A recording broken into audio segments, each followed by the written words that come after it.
everyone, welcome to Arts Class and Everything in Between. I'm your host Eileen, aka Eileen Little Crafter, and anything that is related to this website, podcast, or to the Little Crafter Show can be found on my website, EileenLittleCrafter.com. Oh, I'm gonna need another coffee today, folks. Alrighty, so I do have a quick message. My website, well, actually, I haven't updated anything because I'm having issues with my computer. So as soon as I get everything squared away, I will definitely be putting a message up and letting you guys know that the website is updated and all that good stuff. Alrighty, so moving right along, I'm going to be talking about my must-watch fall TV. I have 7 amazing shows that some are new, some are old, and some other interesting shows that you guys may want to catch later on.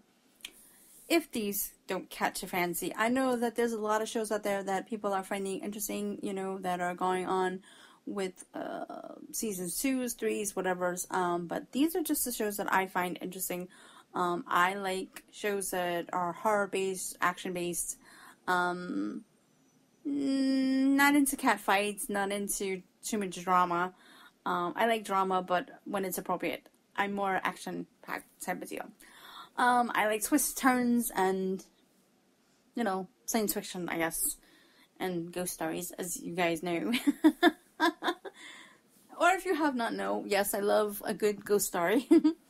But these are my 7 top picks. So, number 7 is The Minority Report. It's on Fox, which is on Mondays. It's 9 and 8 Central, and basically the story is about, it takes place after the movie with Tom Cruise of the same name. Basically the twins, the twin boys basically, leave their sister in their secluded little mountain, cabin, and one of them becomes a millionaire because he uses his gift for his own gains, and Dash finds a police officer named Vega, and they both want to catch the criminals before it starts. They're tired of, basically Vega's tired of cleaning up the mess, and Dash wants to do something to help, because he's just tired of seeing everything, and feeling helpless. So, and there's a lot of nice little twists and turns that I will leave that up to you. The reason why it's so low on my radar is because it's kind of one of those things where I'm kind of worried that it's going to become another show like,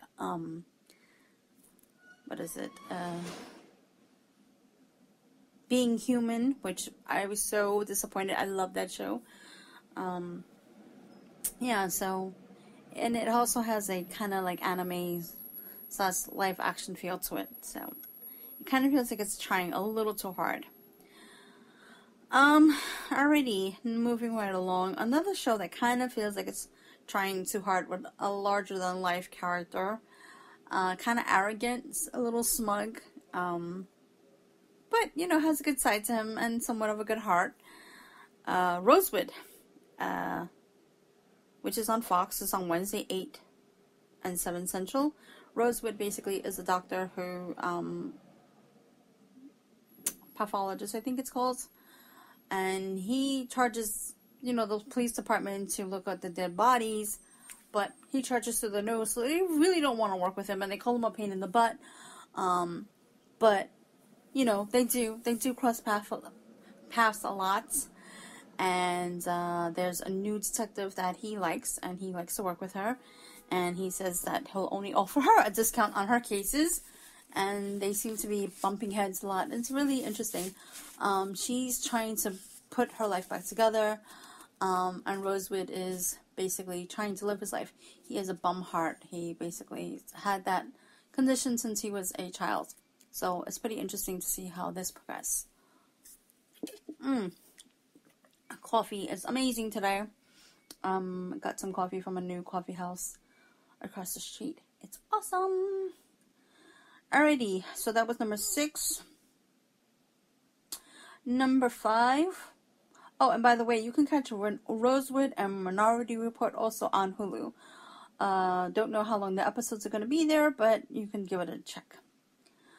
Number 5 is a sci-fi show which you can probably only catch either on Wednesdays, 9 Central, or on demand, or on their website, which is sci-fi.com.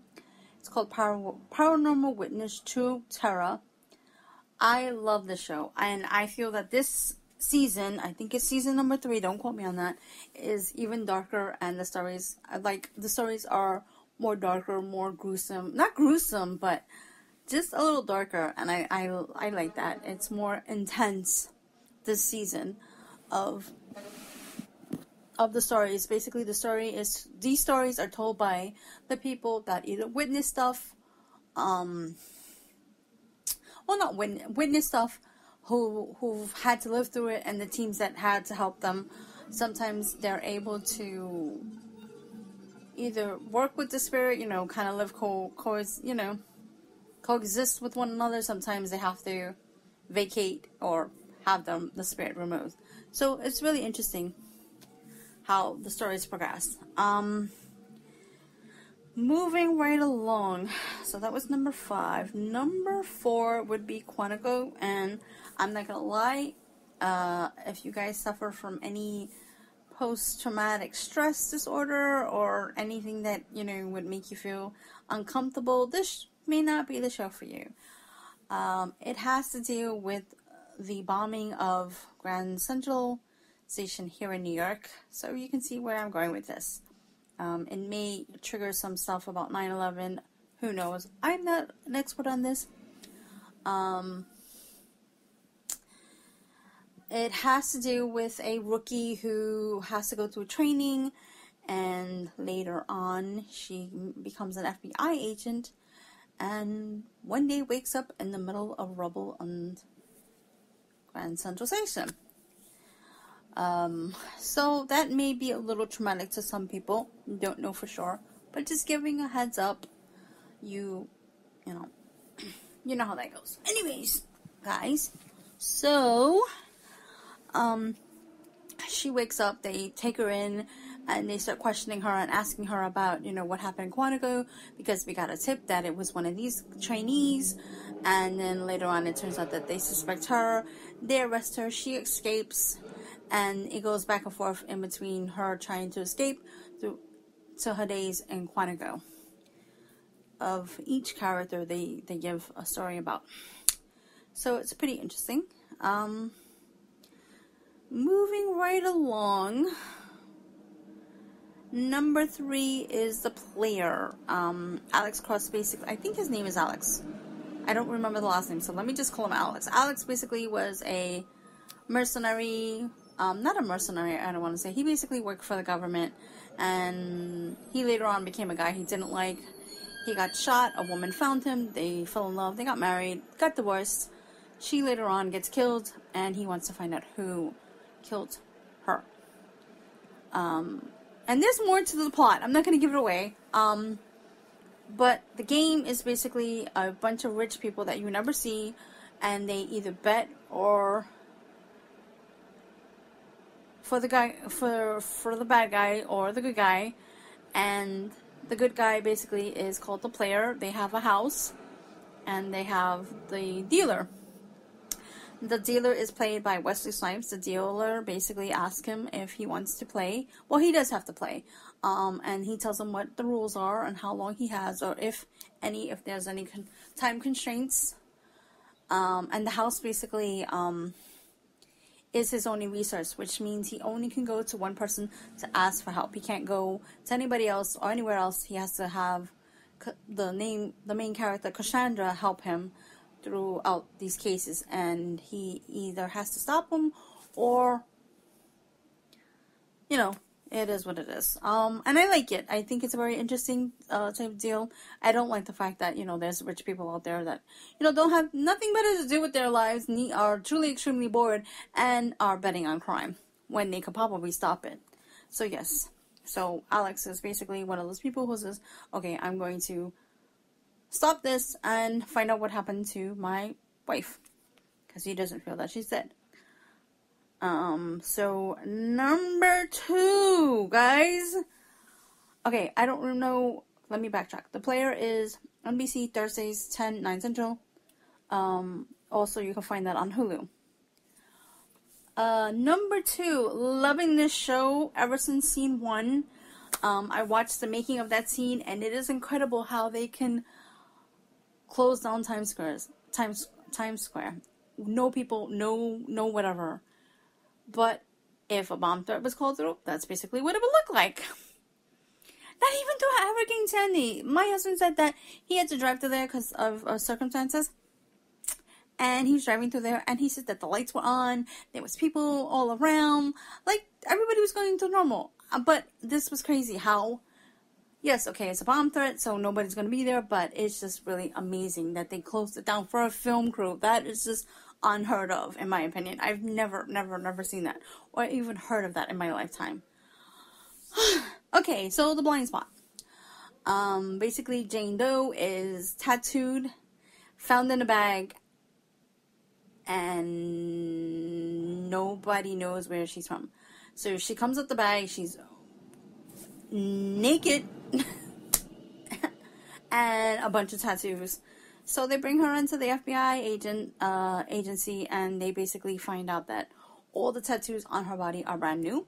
She has no memory of who or what she is, but as it turns out, as they're looking into her, they find that she has a very interesting skill set.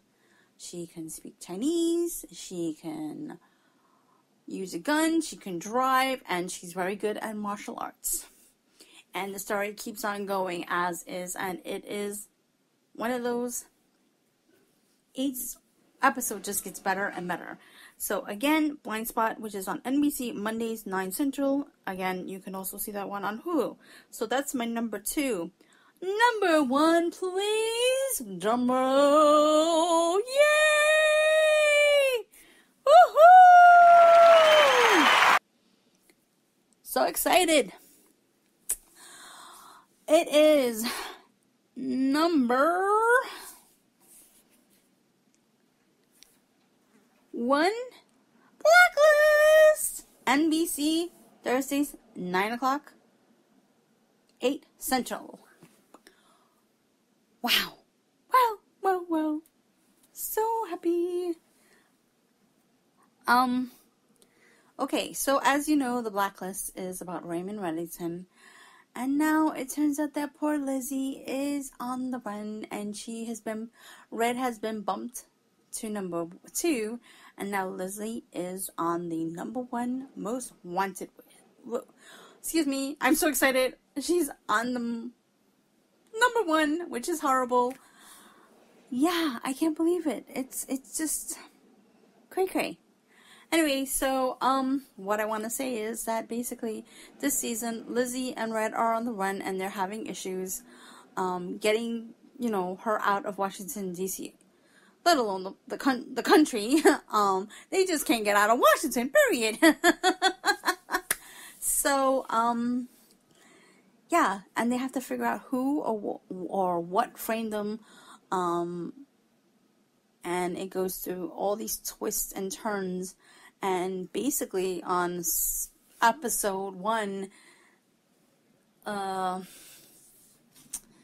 they're trying to get her to safety. The plan backfires, and she then goes to the Russian government for asylum. And tonight we'll see whether or not if that was a good call or a bad call. Basically, Raymond was a bad guy who went to Elizabeth Keene, and he said that he would only work with her to give them the list of the most wanted on the blacklist, so-called the blacklist. And he was doing that, and the cabal was after him for this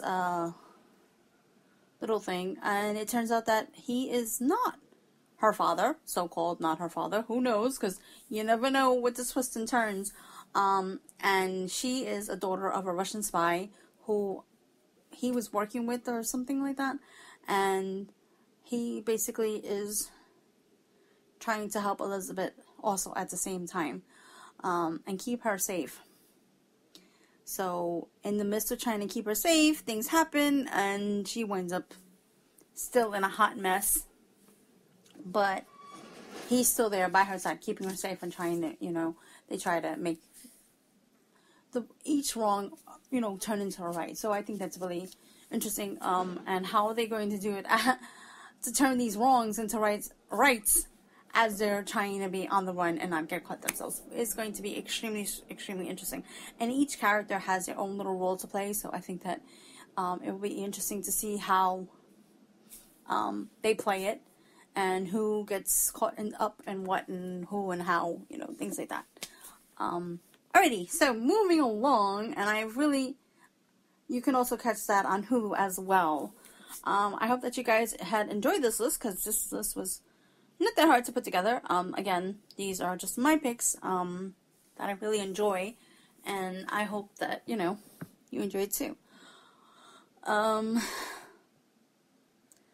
I have to say, I know that everybody's a huge fan of Empire. I don't know. I watched maybe about 5-10 minutes of it. Just wasn't my cup of tea. So, yeah.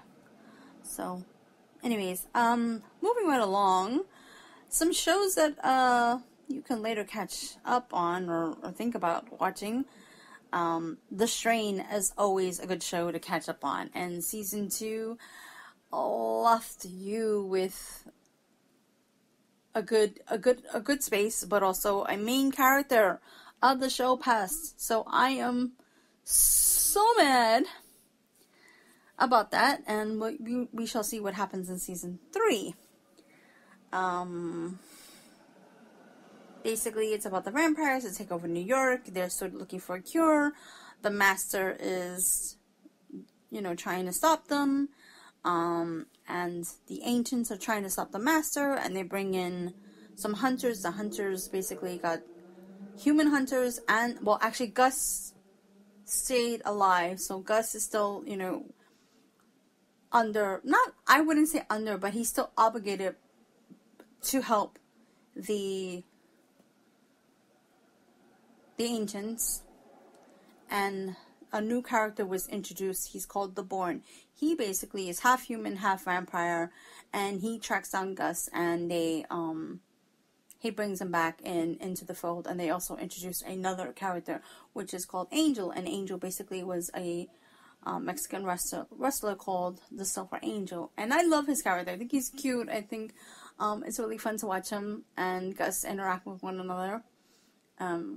It's just really, I like that. And yeah, so the end of season 2 basically left you kind of not really on a cliffhanger, but basically they did get the book, The Lumen, and a kidnapping, and yeah, so that's all I'm gonna say. It's on FX. You can watch season 2, some of the episodes, but they only last for 31 days. So the episodes 2 to 13 are on now. Season 1 can be found on Hulu. So, I don't know if they're gonna I hope they bring all the seasons to Netflix. I think that would be really good. Alright, so good things to watch that are brand new that I found interesting. I watched some of this on Sci-Fi, which is Dark Matters. Basically, it's about people in outer space that wake up in pods and they can't remember who or what they are. And through their journey, they find out, about themselves. Some of it good, some of it bad, pretty interesting.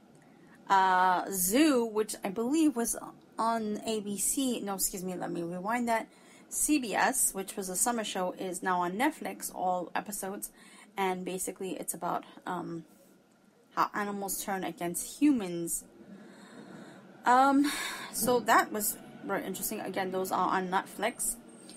Things that I want to catch up on, my runner-ups, which is Gotham, which is on Fox on Mondays, 8 and 7 Central. The seasons 1, I believe, can be found on Hulu and Netflix. They just put that on Netflix as well.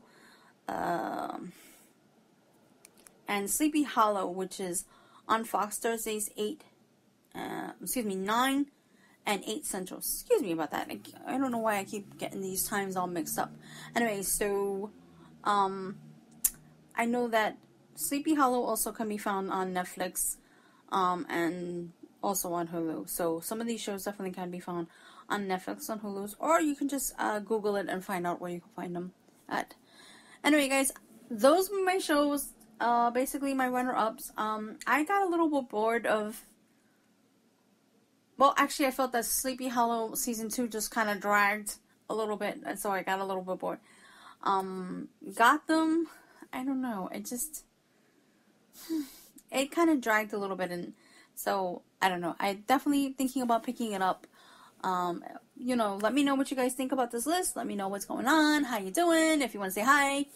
Let me stop rambling.